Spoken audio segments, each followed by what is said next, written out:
Have you ever wondered why some men rise while others rot in their comfort? Why some men can force themselves to grind at 5 a.m. while others hit snooze and scroll into oblivion? It's not luck, it's not genetics, and it damn sure isn't motivation, it's discipline. And here's the truth: you're not weak, you're untrained. You've been lied to by a soft world that worships ease and demonizes effort. They want you fat, distracted, broken, begging for a dopamine hit. Because a man who can delay pleasure, who can sit with pain, who can force himself to move, to build, to fight, is a man this world cannot control. If you're tired of watching others pass you, tired of wasting your potential, tired of living like a slave to your own mind, then it's time to wake up. Time to break the mental chains. Time to become more disciplined than 99% of people walking this earth. This isn't for the weak. This is for the one who's ready to become lethal, focused, unstoppable. Comment below: I train my mind like a warrior. Let them know you're done being average. Now lock in. We begin now. Discipline is the root of power.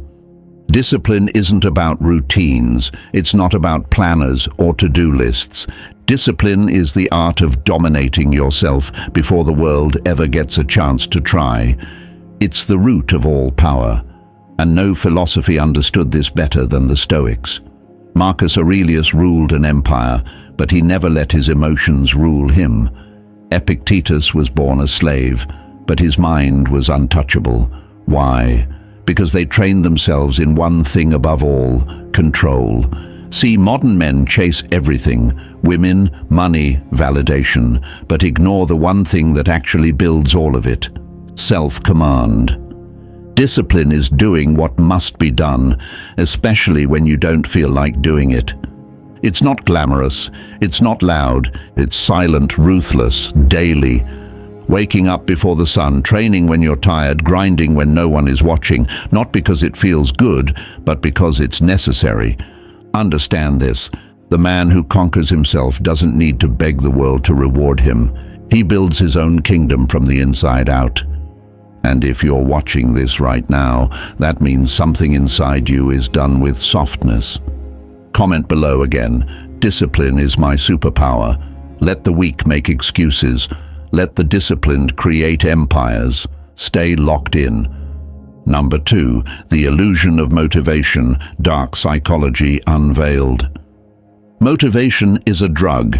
It gives you a hit of euphoria, a false sense of progress, a temporary high that fades the moment reality punches back. And the truth? That's by design. Motivation is emotional candy, sweet, addictive, and completely unreliable. And the world knows it. That's why influencers scream, "Just stay motivated," while selling you another useless course. They want you chasing highs instead of building discipline. Now let's pull back the curtain through the lens of dark psychology. The human brain is wired to conserve energy. It's built for survival, not greatness. That means your mind will resist anything hard, uncertain, or painful, especially when it matters most. This is why men fail, because they wait to feel ready before they act. But here's the elite truth: high-level men don't move when they're motivated. They move when it's hard. They move when it's cold, when it's boring, when it's brutal. Because their identity is forged in discipline, not dopamine. The enemy isn't laziness, it's dependency. Dependency on feelings. And when you rely on emotion, you've already lost. Because the man who wins is the man who acts regardless of how he feels. So here's your mind hack. Kill your need for motivation. Replace it with systems. Replace it with standards. Replace it with force. Comment below right now: I act without emotion. I execute without excuse. Let's filter out the daydreamers from the doers. The next section, we dismantle your identity and rebuild it with fire. Number 3, you are not your thoughts. You are your actions. Your thoughts lie to you every single day. They whisper comfort. They offer excuses. They seduce you into believing you're doing enough just because you think about doing more. But here's the cold truth. You are not your thoughts. You are what you do. You can sit and visualize success all day long, but unless you act, it means nothing. You can think about being disciplined, about waking up early, about building your body and your empire. But unless your feet hit the floor and your hands get dirty, it's delusion, fantasy, mental masturbation. This is where most people lose. They confuse mental intentions with physical identity. They talk the talk, and then scroll. The Stoics had a name for this: virtue through action. If your values aren't expressed through behavior, they don't exist. You don't think your way to greatness. You bleed your way there through action, repetition, and self-mastery. From a dark psychology perspective, identity is programmable. If you want to stop being weak, stop doing weak things. Every decision, every behavior, every action you repeat, it's writing code into your mind. Discipline isn't built in your head. It's carved into your body through daily, uncomfortable repetition. So here's your command. Start acting like the man you keep pretending to be. If he wakes up early, do it. If he trains hard, train harder. If he's focused, lock in. Don't wait for belief. Your behavior will build belief. Comment below if you're done with the talk. I am my actions. I am the proof. Ready to go deeper? Next, we rip apart the one thing most men are addicted to: pleasure. Let's move into section 4. Number 4. Pleasure is the modern man's poison. They've weaponized your pleasure, and you don't even realize it. Every scroll, every cheap dopamine hit, every bite, binge, buzz, or body you chase is a leash. A leash designed to keep you obedient, distracted, and weak. You think it's freedom. It's sedation. They've replaced your ambition with entertainment, your purpose with porn, your focus with fake rewards. And every time you choose comfort over challenge, you tighten your own chains.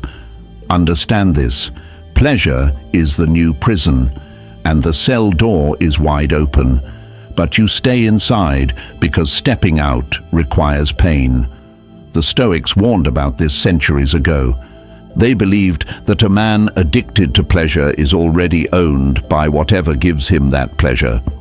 Epictetus said, "No man is free who is not master of himself." That truth hasn't changed.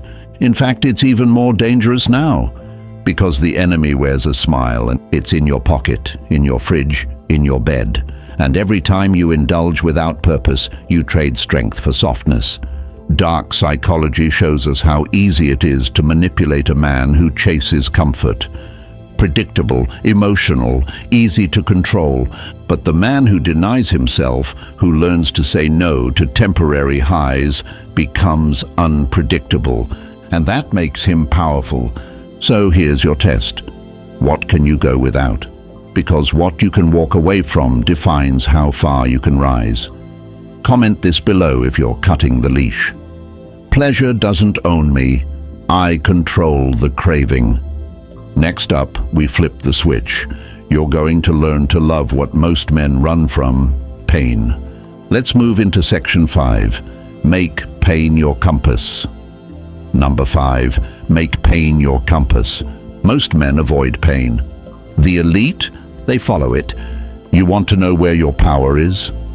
It's hiding behind the very thing you're avoiding: the cold shower, the extra reps, the brutal conversation, the 4 a.m. alarm when your body screams no, but your mission whispers go.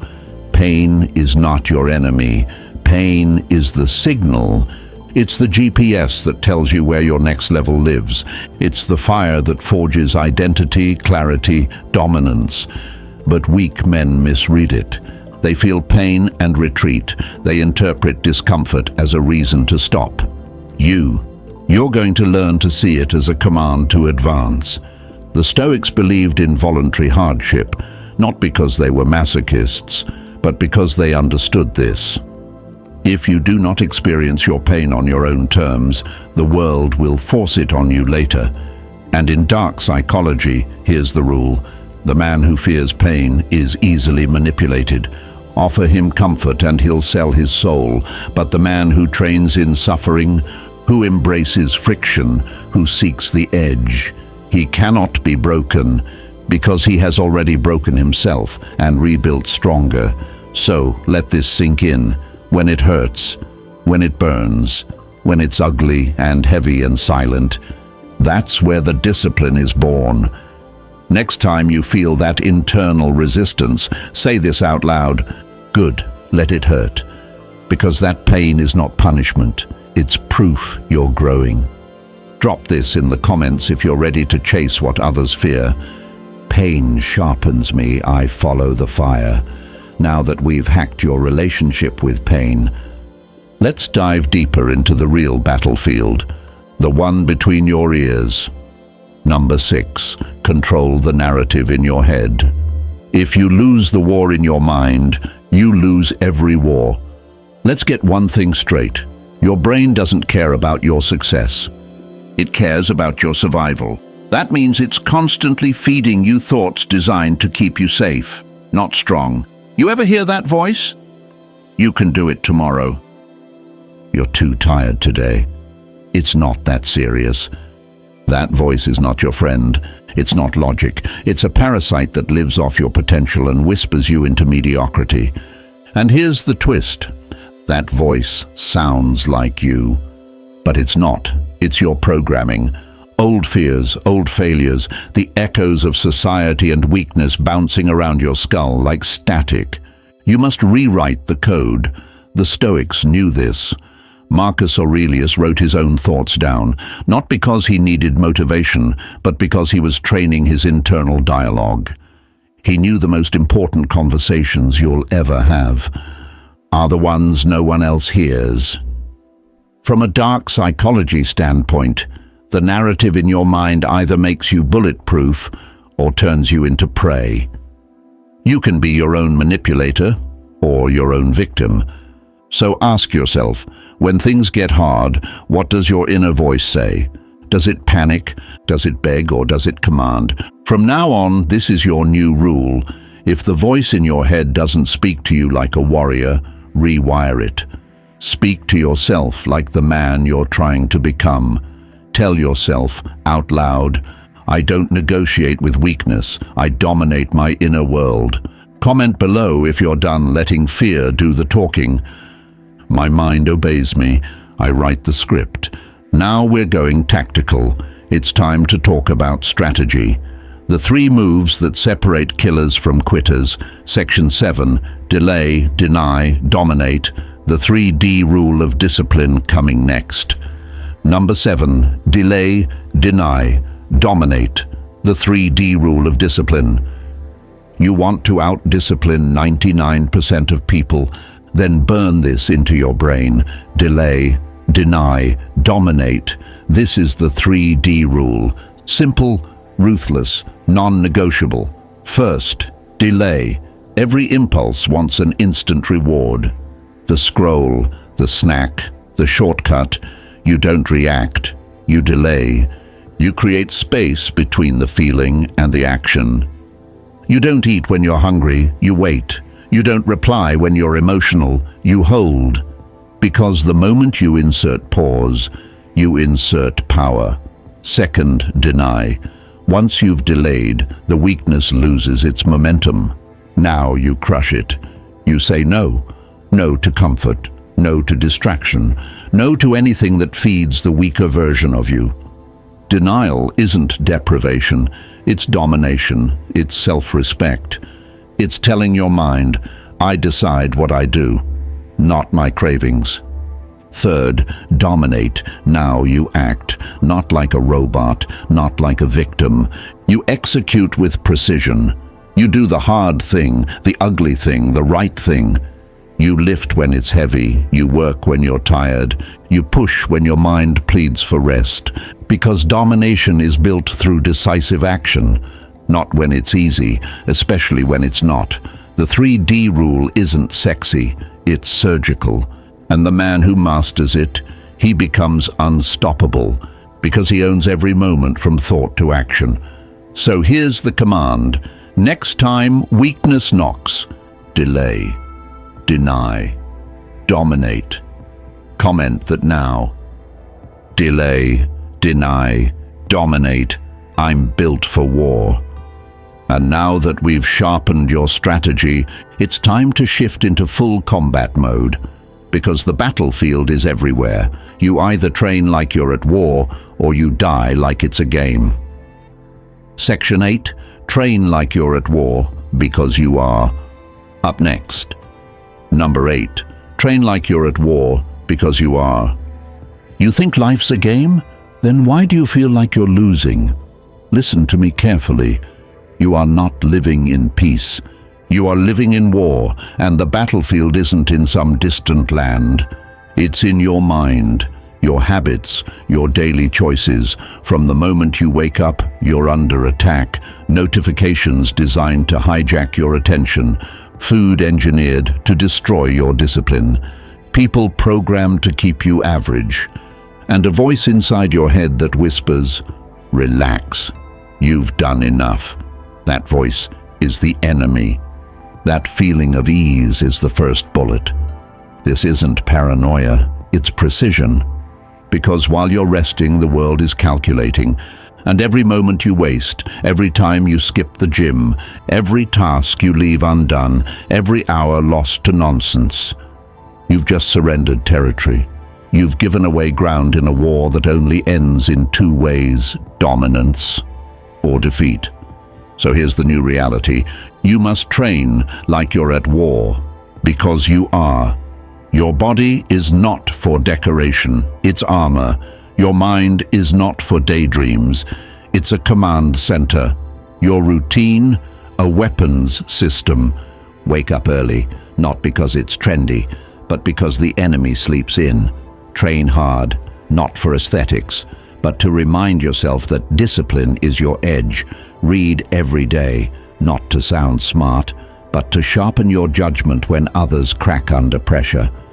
The Stoics called it premeditatio malorum, premeditation of evils. They would visualize everything going wrong, loss, pain, betrayal, so when adversity came, it didn't shock them. They were already prepared. They had already rehearsed the war in their minds. And what does modern man do? He panics when the Wi-Fi is slow. He melts when a girl leaves him on red. He spirals when he loses a little comfort. That is not a warrior. That is a casualty. You want to be part of the 1%. Then you need to stop living like the 99%. That means no snooze button, no mindless scrolling, no chasing comfort like it's your savior.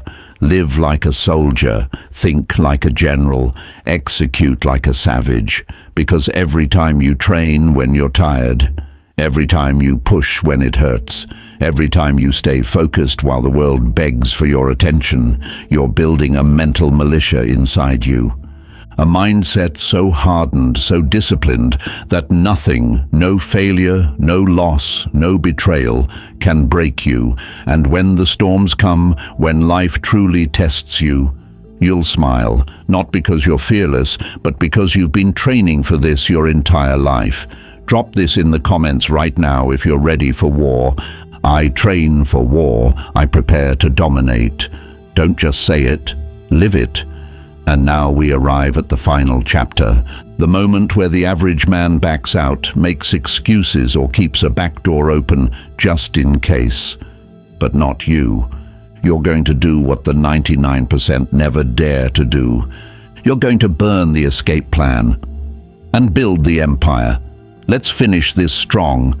Number 9, burn the escape plan, build the empire. Why do most men stay average? Because even when they say they're all in, they're still looking for the exit. They say they want to level up, but deep down, they're terrified of commitment. so they keep a door open, just in case. They stay in jobs they hate for now. They keep toxic people around, just in case. They talk about dreams but never burn the bridge behind them, so they never have to move forward. Here's the hard truth. Comfort is not a reward. It's the drug that kills potential. You'll never become the man you're capable of being if you keep options open that allow you to stay small. And you know what? The world is full of talented, intelligent, almost dangerous men who never went all in. Men who flirted with greatness but couldn't commit. Because commitment is terrifying. It means risk. It means failure. It means no safety net. But it also means this. It's real. When you go all in, fully, violently, unapologetically, you flip a switch. And the old version of you, the lazy one, the insecure one, the maybe next week one, he dies. And what's left standing is someone the world has no defense against. This is what the Stoics understood. Freedom isn't found in more choices. It's found in total responsibility, total ownership, total clarity on one path, and ruthless action to make it real. There is no fallback, there is no backup, there is only you, and the empire you must build. In dark psychology, this is called identity locking, where your environment, habits, and mindset are all designed to trap you into growth, where you force yourself into a corner so the only way out is through. You want to win like the elite? Then delete the apps. Cut the toxic people. Block the distractions. Make your life a crucible. Make your schedule a prison of productivity. Build so much pressure on yourself that success becomes the only escape. You burn the boat so there's no retreat. You light the damn map on fire and become the compass, because the truth is, no one's coming to make you great. No one's showing up to hold your hand. You either make this your life's mission, or you become a spectator in someone else's. This channel, Stoic Spark, is not for passive watchers. It's for the 1% of men who are ready to slaughter every excuse they've ever made and build. So right now, speak it into existence. Comment below, I burned the boats, I'm building my empire. No more safety nets, no more options, just forward motion. And if this video lit a fire in you, don't just scroll on like this was another feel-good moment. Take action right now. Hit like to show you're part of the warrior class. Hit subscribe so you never miss the next mental weapon we drop. And comment your war cry one last time. I burned the boats. I'm building my empire. Because the ones who comment don't just watch, they build. And the ones who build, they become unforgettable. This is Stoic Spark, and this was your wake-up call. Now go, hack your mind, force yourself, become more disciplined than 99%, and never look back.